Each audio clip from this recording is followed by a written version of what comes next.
죄인을 위해 오신 그리스도, 죄인을 위해 오신 그리스도, 죄인을 위해 오신 그리스도. 이런 제목으로 은혜를 나누겠습니다. 자, 우리 신자들은 메리 크리스마스가 익숙하죠. 메리 크리스마스. 한번 이렇게 인사하겠습니다. 메리 크리스마스. 옆분과 한번 이렇게 인사를 하겠습니다. 메리 크리스마스. 메리 크리스마스. 하지만 백화점을 한번 가보세요. 백화점을 한번 가보세요. 그리고 대형 유통 매장을 가보게 되면 어느 순간 메리 크리스마스 대신에 해피 할리데이 이런 말 들어보셨죠? 모 카페에 가보면요, 유명 카페예요. S로 시작하는 카페에 가보면요, 크리스마스라고 안 합니다. 해피 할리데이 이렇게 이야기를 해요. 이유는 메리 크리스마스 하게 되면 너무 종교적인 색채가 드러나기에 행복한 공휴일 되세요 라는 의미를 담아서 해피 할리데이라고 한다고 합니다. 한마디로 점점 늘어만 가고 있는 무슬림들과 예수를 믿지 않은 자들의 눈치가 보이기에 다국적 기업에서 점점 해피 할리데이로 부르기 시작했어요. 그런데 이게 어느 순간 이렇게 한국에도 밀려와서, 한국에도 여러 이제 업체들이 있잖아요. 백화점을 비롯해서 외국계 자본들이 들어오다 보니까 이제 메리 크리스마스가 아니라 해피 할리데이가 유행하게 되었습니다. 아마도 그렇게 하는 것이 더 회사의 이익이 된다고 여겼기 때문에 그리 하는 것이겠죠. 물건을 잘 팔려야 하는데 메리 크리스마스 하게 되면 좀 이렇게 종교적인 색채가 있단 말이에요. 그러다 보니까 불신자들이나 무슬림들은 좀 거부감이 있겠죠. 유대인들도 마찬가지고. 그러다 보니까 그냥 보편적인 그러한 해피 할리데이 이것을 쓰지 않나 우리가 생각을 해볼 수가 있습니다. 이런 상황 속에서 몇 년 전 미국의 트럼프 대통령이 현직 대통령으로서는 메리 크리스마스라고 인사를 하므로 대대적으로 언론의 보도가 되기도 했어요. 미국 대통령들은요, 이제 표를 의식해서, 미국에도 많은 무슬림들이 살고 있거든요. 무신론자들이 삽니다. 그들을 자극하지 않도록 하기 위해서 메리 크리스마스라고 인사를 안 해요. 현직 대통령이. 그러니까 그냥 해피 할리데이 이런 식으로 이야기를 하는데, 좀 트럼프 대통령이 좀 못마땅한 정언도 있지만 또 기독교인이잖아요. 그러다 보니까 메리 크리스마스 이걸 한 거야. 그러다 보니까 언론에 대대적으로 보도가 되었습니다. 그게 여러분 뉴스가 될 정도니까 미국 대통령이 메리 크리스마스라고 했다. 그러니까 지금 메리 크리스마스라는 것이 잘 사용하지 않음을 우리가 다시 한번 알 수 있는 거죠. 그만큼 그동안 익숙하게 불렀던 메리 크리스마스라는 인쇄를 이제 교회 안에서밖에 할 수 없게 되었습니다. 교회 밖에서는 어느 순간 메리 크리스마스가 아니라 해피 할리데이 이런 식으로 가다 보니까 이제 교회에서만 메리 크리스마스 이렇게 할 수밖에 없는 것 같아요. 그런데 차별금지법과 같은 악법이 국회에서 통과가 되면요, 교회에서도 메리 크리스마스라는 인사를 어쩌면 하지 못할지도 모르겠어요. 이유는 그것이 타 종교인과 무신론자들이 듣기에 기분 나쁘게 들릴 수도 있기 때문입니다. 물론 그것이 기후일 수도 있겠지만 이미 크리스마스의 의미가 많이 훼손된 시대를 저와 여러분들은 살고 있기에 그것이 꼭 기후가 아니라고 단정을 지을 수는 없을 거예요. 실제 예수보다 산타가 더 주목을 받는지는 이미 오래되었습니다. 어린아이들에게 물어보면요, 예수님에 대해서 잘 모르고 산타크로스 다 그런 이야기를 하죠. 제가 어릴 적부터 산타크로스 이야기는 해왔으니까. 그러니까 여러분, 예수보다도 산타가 더 주목을 받아요. 산타 모자가 더 주목을 받죠. 또 예수보다도 성모 마리아가 더 주목을 받습니다. 그리고 예수보다도 선물, 연인, 송년 모임 등이 주목을 받는 시대에 저와 여러분들은 살고 있어요. 또 금년도에는 예수 그리스도보다도 어쩌면 코로나가 여러분 지금 극심하니까 이 코로나가 주목을 받을지도 모르겠어요. 하지만 우리 신자들은 성탄절을 통해서 예수에 대해서 더 집중하고 주목하는 시간으로 삼아야만 합니다. 즉 세상의 분위기에 동화되어 살아가기보다는 주 예수 그리스도께서 왜 이 세상에 오셔야만 했는지에 대해서 다시금 기억하는 시간으로 삼아야만 하는 것이죠. 자, 이제 오늘 말씀 안으로 들어가 보면요, 예수님께서 가버나움을 지나가시다가 마태라는 사람이 세관에 앉아 있는 것을 보게 되었습니다. 마태라는 사람이 세관에 앉아 있는 것을 보셨어요. 예수님은 이 마태라는 사람에게 어떻게 이야기를 했습니까? 자, 오늘 말씀 9절을 보면 이렇게 나와 있죠. 나를 따르라. 나를 따르라. 이런 예수님의 말씀을 듣고 마태는 세리의 직을 그만두고 예수를 따라서 제자가 되었으며 구원을 받게 되었어요. 오늘 내용은 그 내용입니다. 그런데 당시 유대인들의 관점으로 보게 되면 세리인 마태가 구원을 받고 제자가 된 것은 충격적인 사건이었어요. 충격적이었습니다. 쇼킹했습니다. 왜냐하면 유대 사회에서 세리의 위시 때문이었죠. 실제 오늘 보면 10절을 보시면 세리를 주인들과 같은 레벨로 이야기를 해주고 있습니다. 자, 여러분들이 가지고 있는 성경 10절을 보세요. 10절을 보시면 어떻게 나와 있습니까? 세리와 주인들로 기록이 되어 있죠. 그러니까 세리와 죄인들이라고 기록되어 있다는 것은요, 같은 레벨이라는 거예요. 같은 급이라는 거예요. 심지어 세리를 가리켜서 마태복음 21장에서는 이렇게 기록을 합니다. 세리와 창녀. 몸을 파는 창녀와 이 세리를 같은 급으로 마태복음 21장에서는 기록을 해주고 있다는 거예요.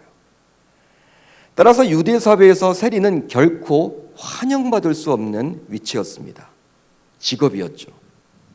사람들이 손가락질을 하는 죄인 중의 대명사가 바로 세리였어요. 몸을 파는 창녀급이었어요. 그러다 보니 마태복음 10장에서 예수의 12제자의 이름을 기록해 줄 때에도 유독 마태를 가리켜서는 어떻게 기록을 하고 있습니까? 그냥 마태가 아니에요. 세리 마태라고 기록을 해주고 있습니다. 세리임을 부각시켜주고 있다는 거예요. 제가 읽어드릴게요. 빌립과 바돌로메, 도마와 세리 마태, 알페오의 아들 야고보와 다데오. 다른 제자들의 이름에는 그냥 이름만 기록이 되어 있거든요. 근데 마태에는 세리 마태, 세리임을 부각시켜 줍니다. 마태복음은 유대 그리스도인들을 대상으로 기록된 말씀 아닙니까? 유태인들을 대상으로 기록된 말씀이에요. 하나님께서 마태를 통해서 전달을 해주고 있죠. 그런데 마태는 자신의 이름 앞에 세리를 적어 놓음으로 자신이 예수 그리스도의 12제자가 된 것은 전적인 하나님의 은혜였음을 증언해주고 있는 거예요. 그러니까 자기 자신을 세리라고 기록을 해주고 있잖아요. 자기가 기록을 하면서도. 물론 하나님이 기록을 하라고 했기 때문에 성령의 감화를 입은 마태가 기록을 했겠지만 자기 이름을 기록할 때 그냥 마태가 아니야. 세리 마태라고 기록을 해주므로 뭡니까? 예수님의 12제가 된 것은 전적인 하나님의 은혜로밖에 설명할 수가 없다. 지금 그 말을 해주고 있는 거예요. 그렇다면 당시 왜 세리는 유대 사회에서 인정받지 못했던 것일까요? 이것을 여러분 알려면요, 당시의 시대적인 상황을 몰라서는 아니 됩니다. 예수님이 활동하던 당시 유다는 로마의 식민 지배를 받던 상황이었어요. 마치 우리나라가 일본 제국주의에 의해서 우리가 식민지 생활을 했던 것처럼 당시 유대 땅은 로마의 식민 지배를 받은 상황이었습니다. 하지만 로마는 당시 일본 제국주의와는 달리 유다에게 많은 자율권을 주었어요. 그래서 나름대로 헤롯과 같은 왕이 유대 땅을 실제로 통치하도록 인정을 해 주었습니다. 왕을 여러분 세워줬어. 헤롯이 왕이었죠. 유다 땅을 다스리는 왕이었는데 허용을 해준 거예요. 로마가 하지 말라고 하면 하지 못해.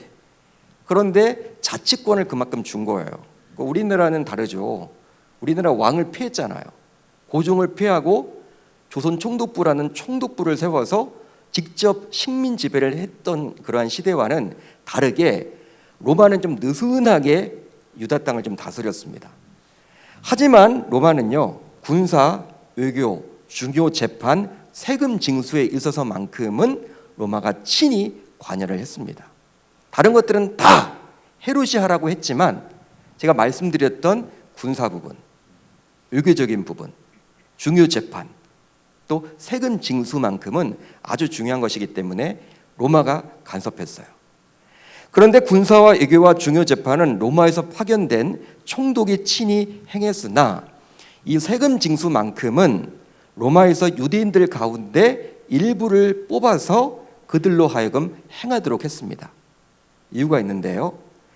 바로 세금 징수는 동서고금을 막론하고 사람들의 반발을 불러오기 때문에 그렇습니다.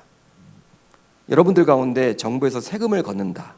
세금을 이렇게 이번에 많이 걷는데요. 그거 좋아할 사람이 있습니까?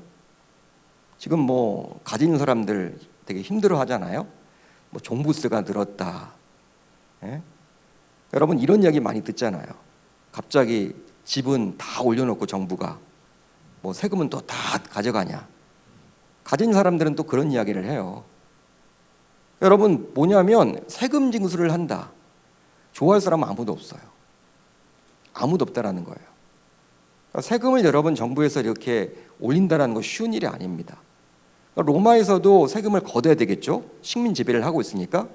그것만큼은 자신들이 오랫동안 유대 사회를 다스려야 하는데 통치해야 되는데 불평과 불만이 자꾸 나오면 안 되잖아요. 세금 걷다가 마이너스란 말이에요. 통치하는 데 있어서. 그러다 보니까 자신들이 친히 거두지 않고 유다 사람들 가운데 일부 사람들을 뽑아가지고 공무원으로 임용해서 그들로 하여금 세금을 걷도록 했습니다. 여러분 그게 바로 그들의 그러한 징수법이었어요. 한마디로 불평과 불만을 로마가 직접 안기보다는 세리들이 받도록 한 거죠. 그러다 보니 세리들은 이제 합법적으로 로마에 고용되어서 세금을 징수하게 되었는데요. 하지만 로마에서 정한 세율대로 징수한 것이 아니라 세리들은 자신들의 유익을 위해서 더 많이 징수함으로 자신들이 착복하기까지 했습니다. 제가 삭개오 이야기할 때도 한 이야기예요. 그뿐 아니라 세리들은 그렇게 해서 모은 많은 돈을 고리대금으로 빌려주어서 더 많은 돈을 동족들에게서 뜯어내었어요. 고리대금 업자야, 고리대금 업자. 낮에는 세리, 밤에는 고리대금 업자. 여러분 고리대금 지금의 사채입니다.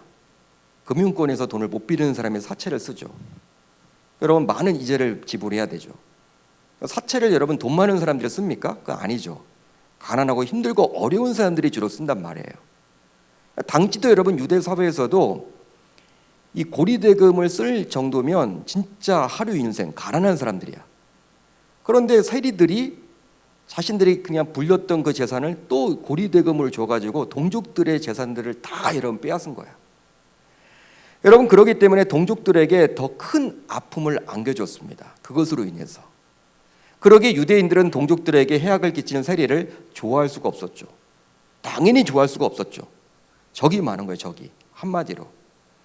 바로 동족을 착취하고 억압하면서 자신들의 이익을 취했기 때문입니다.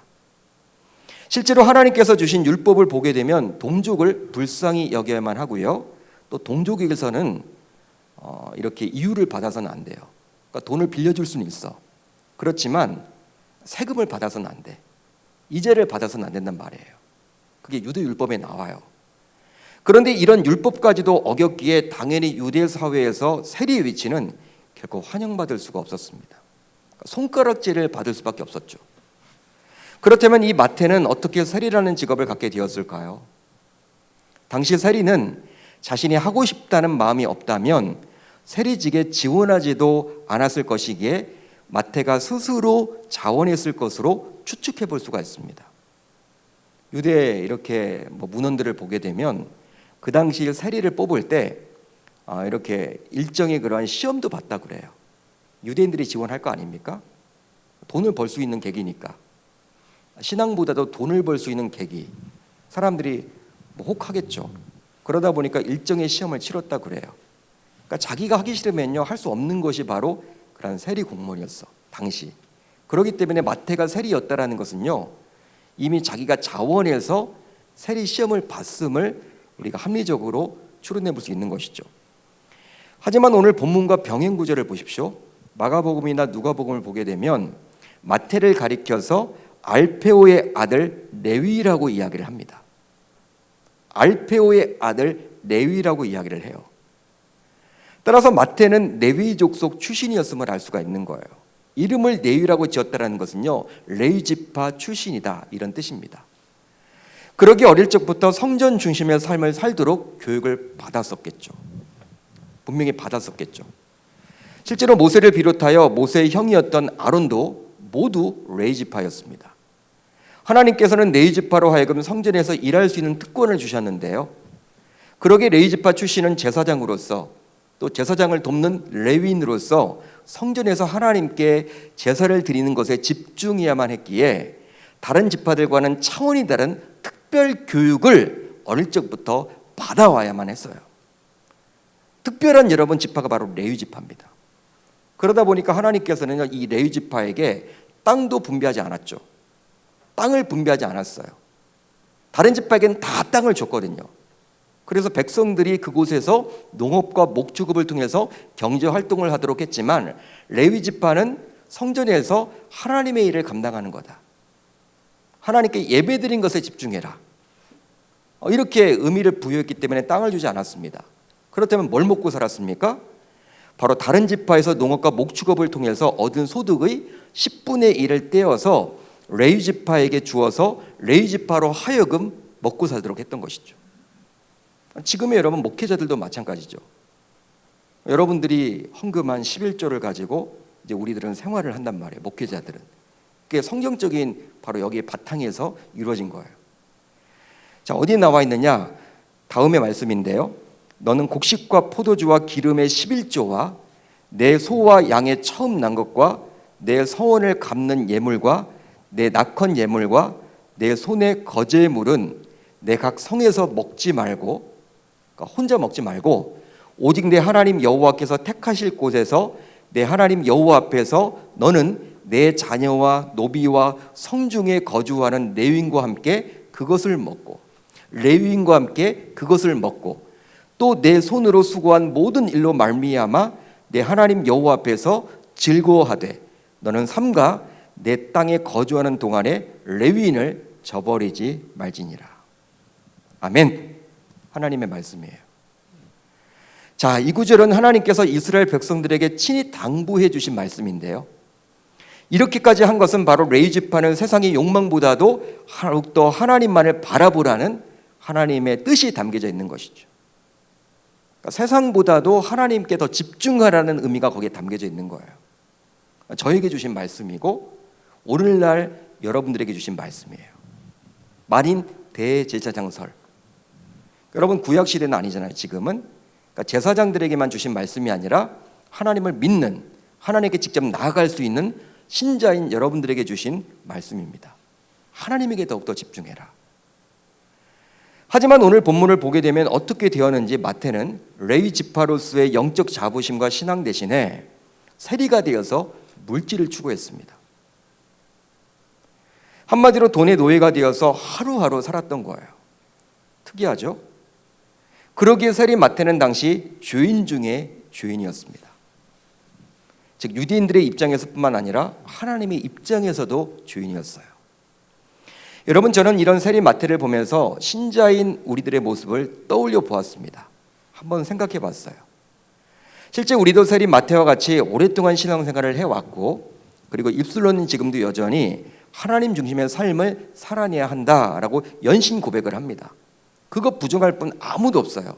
특별히 금철에 나와서 기도하는 분들 가운데 나는 하나님 중심의 삶을 살아야지, 이거 여러분 다 인정한단 말이에요. 입술의 고백은 잘합니다. 하지만 실제 우리네 삶을 보게 되면 하나님보다도 돈을 선택할 때가 더 많죠. 그게 저와 여러분들의 삶 아닙니까? 모습 아닌가요? 신자이기에 사명으로서 주어진 하나님 나라의 확장보다도 이 세상에서 잘 먹고 잘 사는 것이 최고의 목표가 되어버리지 않았습니까? 하나님의 일보다도 세상의 일을 더 추구하는 경우들이 많지 않습니까? 그러다 보니 세상에 나가보면 신자인지 불신자인지 구분이 잘 되지가 않아요. 진짜 그래요. 직장에 가보면요, 이분이 신자인지 불신자인지 구분이 잘 안 돼. 그게 여러분 우리의 그런 삶 아닌가요? 그러기에 오늘 본문에 나오는 세리 마태는 바로 초신자가 아니라 아주 오랫동안 신앙생활을 해왔던 금철에 나온 저와 여러분들의 자화상과 같다라고 볼 수 있는 것이죠. 그러니까 저와 여러분들의 모습이에요.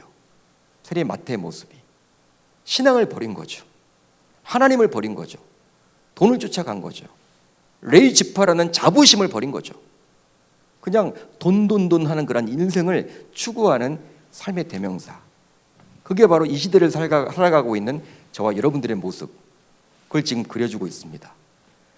그런데요, 이런 죄인 중에 죄인인 세리 마태에게 예수 그리스도께서 친히 찾아와 주셨습니다. 할렐루야, 할렐루야. 바로 세리 마태가 죄를 짓던 현장에 말이죠. 그 현장에 찾아오셨어요. 따라서 우리는 반드시 기억을 해야 합니다.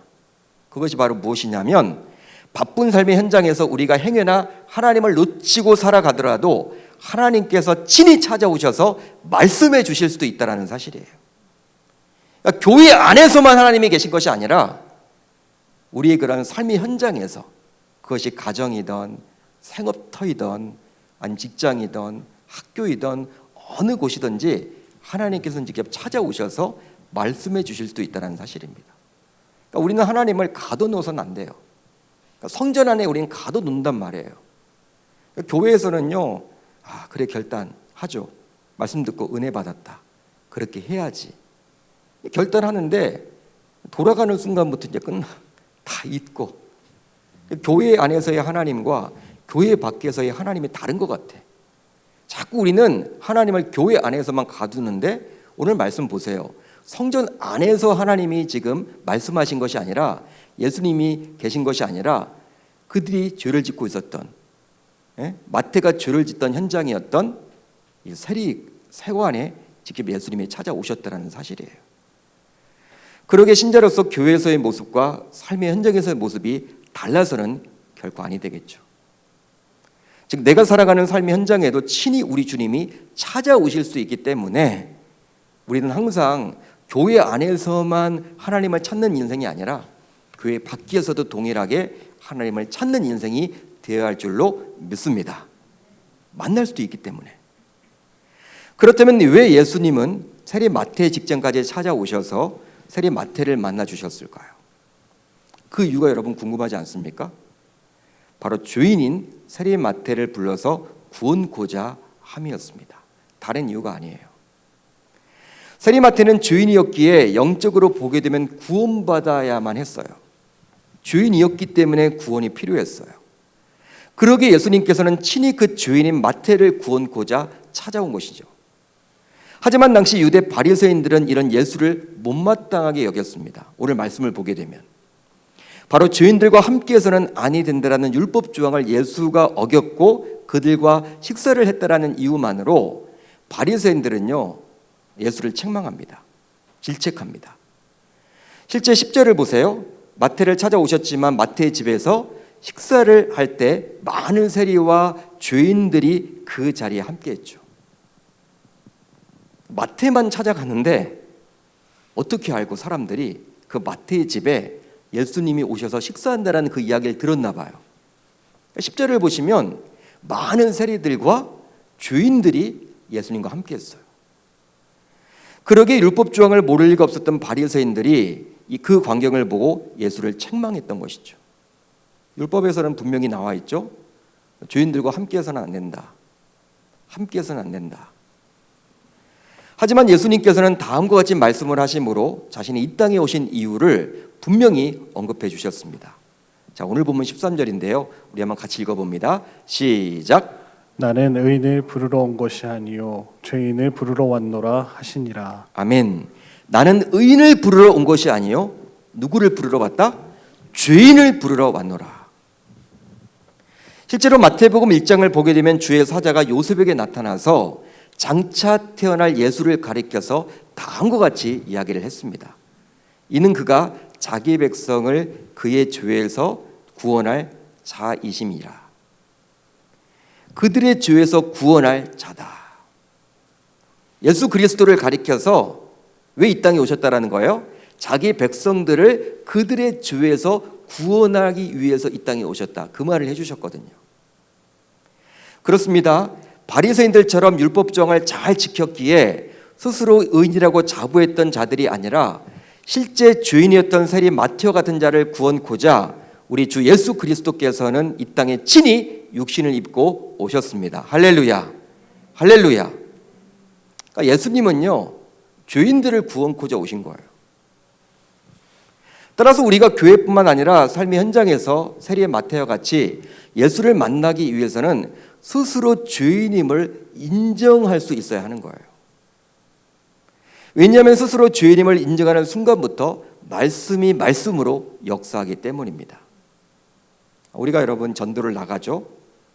우리 교회도 안양천 전도대가 있지 않습니까? 지금 방학이지만 나가서 이제 관심이 있는 분들, 요즘에 뭐 코로나 상황이니까 그렇게 잘 하진 못하지만 좀 그래도 복음에 이제 관심이 있는 분들은 좀 이렇게 모셔놓고 우리가 3분 메시지, 5분 메시지, 사역일을 전한단 말이에요.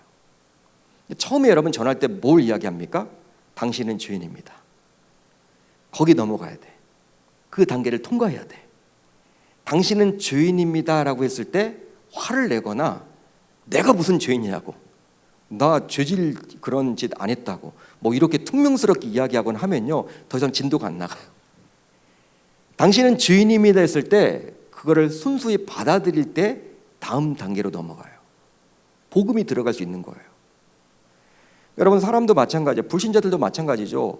당신은 죄인입니다 했을 때 화를 내거나 그런 사람이 아니라, 그래 내가 죄인이지, 내가 부족하지, 내가 연약하지, 내가 약하지, 나는 죄인입니다라고 인정하는 그 순간부터 이건 뭐예요? 그래, 나에겐 신이 필요해. 나에겐 신이 필요하지. 인간의 힘만으로는 어떻게 할 수가 없지. 이렇게 된단 말이에요. 그때 여러분 복음을 전하면 받아들여요. 그렇지만 당신은 죄인입니다 했을 때 받아들이지 않으면요, 튕겨져 나가버려. 복음 전할 수도 없어요. 여러분, 화를 내고 어떤 분들은 싸워. 막 복음 전하는 사람과 싸우려고 한다니까요. 싸우려고 하는데 그분에게 어떻게 복음을 전하겠냐는 거예요.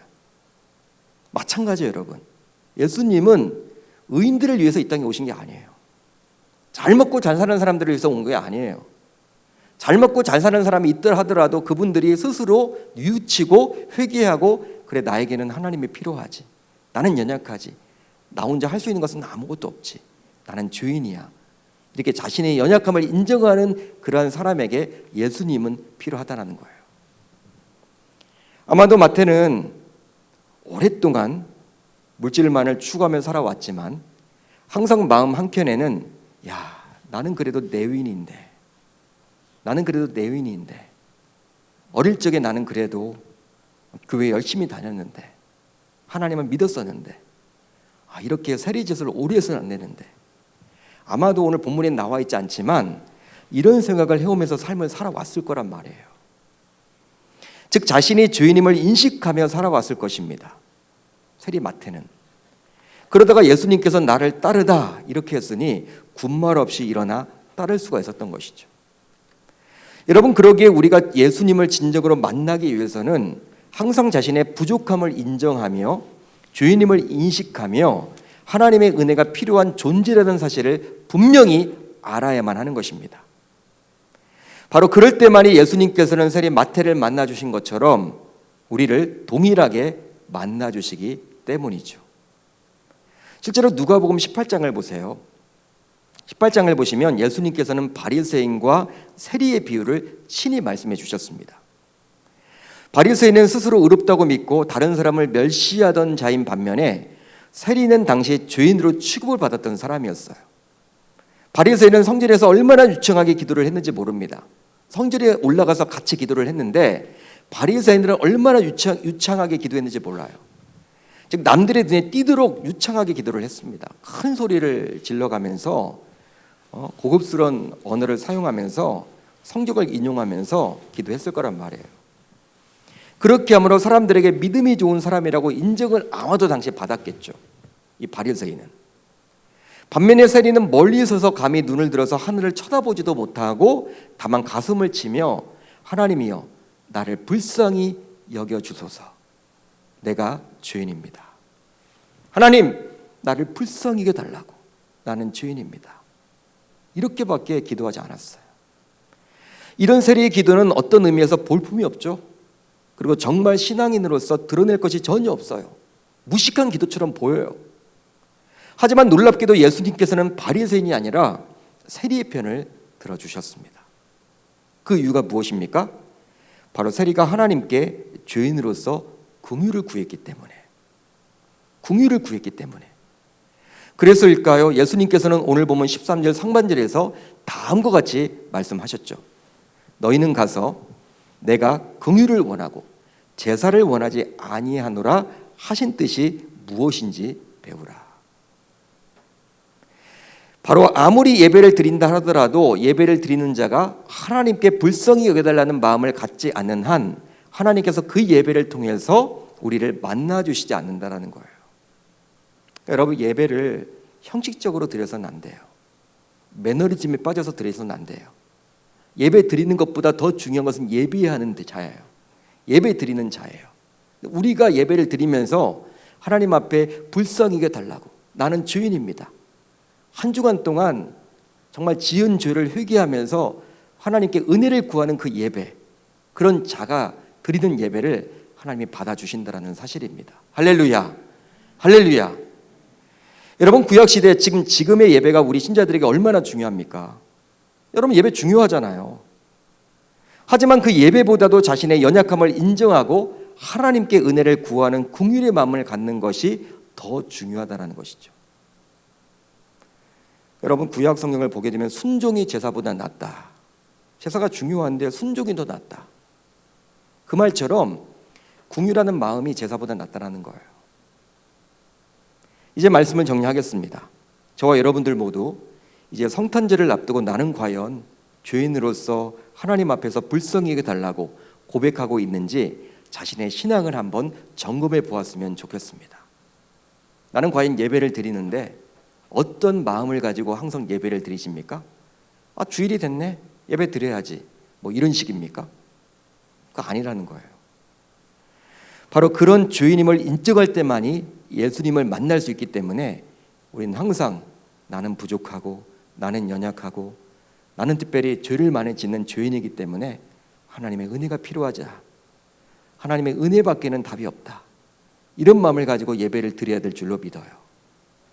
그런 솔직한 고백만이 바로 예수님을 만날 수 있는 유일한 방법이기 때문입니다. 그 이유는 바로 무엇입니까? 예수 그리스도는 의인이 아니라 죄인을 구원코자 이 땅에 오셨기 때문입니다. 그러니까 저와 여러분들은 스스로의 힘으로는요 구원받을 수가 없죠. 율법을 다 지키려고 몸부림을 쳐보세요. 안 돼요. 마르틴 루터, 종교개혁자인 마르틴 루터가 처음에 여러분 수사였죠. 사제였죠. 카톨릭에. 그 율법을 다 조항 지켜보려고 몸부림을 쳐봐도 안 돼. 그때뿐이야. 지킬 때는 좋아도 또 시간이 지나면 불안해. 지옥 갈까 봐. 여러분, 믿음으로 구원을 받는데 우리가 믿음으로 구원을 받지 않습니까? 하나님 앞에. 결국은 여러분, 그 믿음으로 구원을 받는다는 것은요 자신의 부족함을 인정할 때만이 우리가 하나님 앞에 나아갈 수 있는 계기가 된다는 거예요. 하나님께 전적으로 맡기는 거거든요. 믿음으로 구원을 받는다. 내 행함이 아니라, 내가 뭔가를 해서 구원을 받는 것이 아니라 하나님을 믿는 믿음으로 우리가 구원을 받는다는 것은 자신의 연약함을 인정할 때만이 할 수 있는 방법이에요. 행함으로 구원받는 사람들은 어떤 의미에서 교만한 거예요. 내가 뭐든지 다 하려고 하기 때문에. 성탄을 앞두고 있는 이 밤, 저와 여러분들 모두 구원은 예수 그리스도를 믿는 그 믿음으로 우리가 받게 되는 것이지만 바로 죄인을 구원하기 위해서 이 땅에 오셨다라는 그 사실을 놓치지 않는 저와 여러분들이 다 되셨으면 좋겠습니다. 이제부터 예배를 드리실 때 매너리즘에 빠져서 드리지 마시고 또 주일이 되었기 때문에 드린다, 이런 형식적인 예배가 아니라 내가 지난 일주일 동안 삶을 살면서 하나님 앞에 죄를 너무나 많이 지었고 말과 행동으로 인해서, 생각으로 인해서 하나님의 마음을 아프시겠다라는 그 안타까운 마음을 가지고 하나님께 은혜를 구하는 긍휼의 마음을 가지고 하나님 앞에 나올 수 있는 저와 여러분들이 다 되실 수 있기를 우리 주님의 이름으로 축원합니다.